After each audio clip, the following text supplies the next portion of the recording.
Hey, I'm Hunt, and this is Hunt on LSU, your channel for LSU Fighting Tiger football talk. Enjoy the video. We want you to leave a comment below, hit that like button, and subscribe right below the video. Enjoy. Look, I've been high on LSU all week long. Yesterday, I talked about how the media got it wrong. They should have been the favorites coming out of SEC Media Days. They're primed and ready to win the West. And while I still believe that, there are some weaknesses on this team. And maybe I shouldn't say weaknesses, but spots that may give you a little bit of pause. Looking at two spots on the defensive side of the ball. First one I'm going to look at is edge, or the jack linebacker spot, as Brian Kelly and Matt House call it here at LSU. There's a lot of talent at this edge position. There's just a lack of experience, at least in the SEC. You lose B.J. Ojulari. Desmond Little entered the transfer portal, and while he never made significant contributions, he was a very good depth piece. You don't exactly lose Harold Perkins, but he was a big part of that rushing off the edge at that jack linebacker spot. He's now going to move back and play more in the middle of that defense. But you do have a lot of talent coming in. You got Jackson Howard. Weston Whitweeks could both give you depth at jack if needed. But for me, there are two guys to watch that could bring a little bit of stability to this position, and both of them are transfers. We'll start with Braden Swinson from Oregon. Look, this is a guy that definitely has a lot of talent. He spent 3 years at Oregon. He did some nice things, but he kind of struggled to stay on the field. His best year was in 2021. He ended the year with 24 tackles and 3 sacks. So not really an every down type of player, but a situational guy. He had those 3 sacks. He came in, he rushed the passer when needed. He comes in. He's competing for the starting job at that position. I think he's a nice piece, if nothing else, to give you some veteran experience in that room and give you a nice depth piece. The guy I'm really looking at, and guy that I'm kind of excited about the more and more I hear about him in the offseason, is Ovie Oghoufo, the transfer from Texas. This is a guy that played a lot of football. He only had 5 sacks in 4 seasons with the Longhorns, but he was around the football a lot. He had almost 100 tackles his last 2 seasons at Texas combined. His best year this past year, where he finished with 54 tackles at that defensive end spot, 1.5 sacks, and he forced a fumble. He's been a guy that the coaching staff, again, has said a lot of good things about leading up to the season. I ultimately think he'll get that start, and he'll be a player to watch in 2023, because look at the rest of that D-line. It's very, very deep. We know the middle of the defense. I just mentioned Harold Perkins pushing back. Omar Spates is going to get the start at that other linebacker spot with him. This jack linebacker, this edge, whatever you want to call it. While they may struggle initially, they have a lot of talent around them to help them out. Just look at your defensive line. You got Mekhi Wingo and Mason Smith. Wingo finished the season as an All-American in 2022, and he and Mason Smith were both selected as first-team All-SEC heading into the year, along with their guy behind him in Harold Perkins.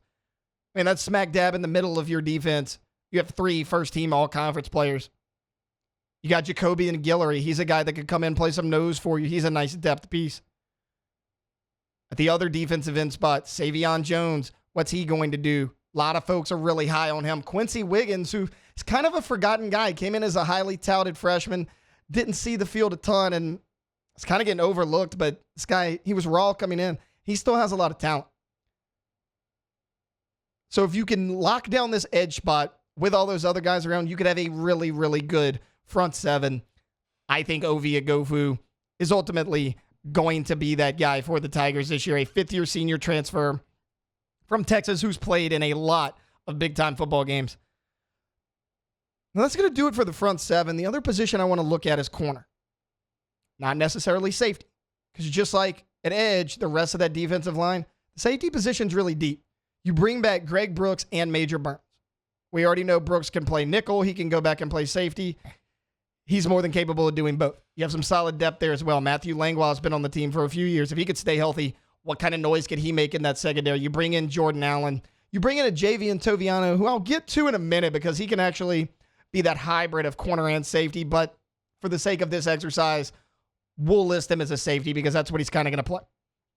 Problem I have with corner is a lot like edge. You have a ton of talent here, but it is very unproven. You lost both of your starters from a year ago in Jark Bernard-Converse and Mekhi Garner. Both of them pretty much exceeded everyone's expectations, especially Mekhi Garner. He was a ULL transfer. Anytime you make that jump in competition, you come to that bigger school, you kind of want to take that wait-and-see approach. He was ready from day one. He came in. He really contributed, did a nice job. We knew Jark Bernard-Converse was just going to lock everything down on one side of the field. He did exactly that. So let's just look at the room itself. LaTerrence Welch comes back. He's a second-year sophomore. He played sparingly last year, but he made some nice plays. Looked really good in that spring game, and coaching staff, including Matt House, had a lot of good things to say about him in terms of that spring practice. You get Zy Alexander coming in from my alma mater at Southeastern. Coaches are high on him as well. Again, a lot like Mekhi Garner, you're making that jump up to a bigger level. How are you going to adjust? He's played in a lot of big-time football games, though, at Southeastern. It was a lower level, but he was still uber successful down there in Hammond.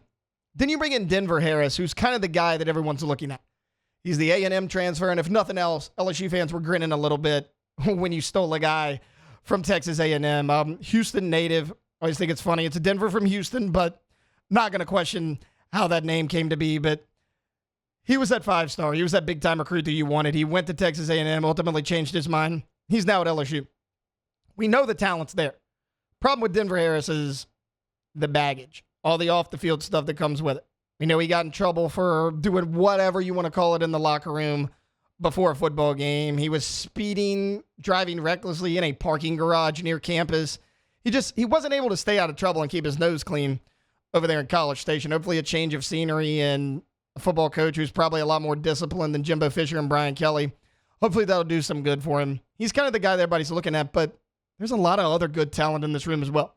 J.K. Johnson, he comes in from Ohio State. Also, a guy that I loved in the recruiting class. I mean, he wasn't going to put your class in the top 10. He wasn't going to turn any heads on the recruiting rankings. But don't sleep on Ashton Stamps. He's a tall, lanky guy. He's got that long arms, what you look for in an outside corner.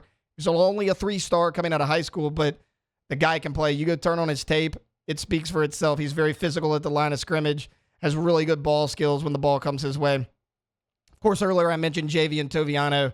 He can play both safety and corner. He'll probably focus on safety unless absolutely needed. I mentioned all those young guys. Not a ton of them have a lot of experience, but the guy I'm keeping an eye on is Deuce Chestnut. Chestnut, you all know him by now. He's the Syracuse transfer, played in a lot of football games. He was a 2-year starter in the Power 5, has over 20 starts under his belt. He got some postseason recognition in the ACC last year. 83 tackles and 4 interceptions in 2 seasons with the Syracuse Orange. Again, he has that experience which others in this spot just do not have. He should come in. He should be the leader of that position. The veteran presence is vital at a position like cornerback because you're almost on an island most of the game out there by yourself. But he's a guy that can actually come inside and play that nickel spot if you need to. Look, Sage Ryan came to LSU as a highly touted 5-star. He's kind of been underwhelming so far. It's been a little shaky. Is he going to be that nickel? If one of your young guys steps up like a Denver Harris on the outside or a Zy Alexander, could you push Deuce Chestnut down in the middle? That's part of that experience. He has the experience and he has the versatility to play both nickel and corner. I think they're going to stick him on the outside. Having a guy that has played that many games that can really lock down one side of the field, so crucial to your defensive success. He reminds me a lot of a Jark Bernard-Converse who we just had last year. You know, that other corner spot was shaky. Mekhi Garner went up filling that role. I think you're going to see something similar now. You got the veteran presence coming in who's playing a lot of games. You know Chestnut's kind of going to handle one side of the field. Who's going to step up on the other side? I really like LaTerrence Welch. I think he's a guy that would not be surprised if he was the starting corner opposite Deuce Chestnut game 1. We know the talent that Denver Harris is, the 5-star A&M transfer. Zy Alexander, he's played in a lot of games, but he's stepping up a level in competition. You got J.K. Johnson from Ohio State. And then again, Ashton Stamps. I don't think he's ready quite yet, but I think the ceiling actually quite high for that guy. So while they're technically weaknesses on the defense, if you want to call it that, I don't necessarily think they're weaknesses, more of an unknown. What are you going to get from that position? Because those are premium positions. You got to be able to rush the passer. You got to be able to stop the pass. In this day and age in college football with the pass-heavy offenses, if you don't have both of those things, you're going to struggle on defense. I actually have a little bit of optimism for both of these groups. There's a lot of talent in both of those spots. Hey, thanks for watching Hunt on LSU. Before you get out of here, do us a couple of favors. Hit that like button, leave your comments below, and subscribe to the channel for all your Fighting Tiger football talk. See you next time.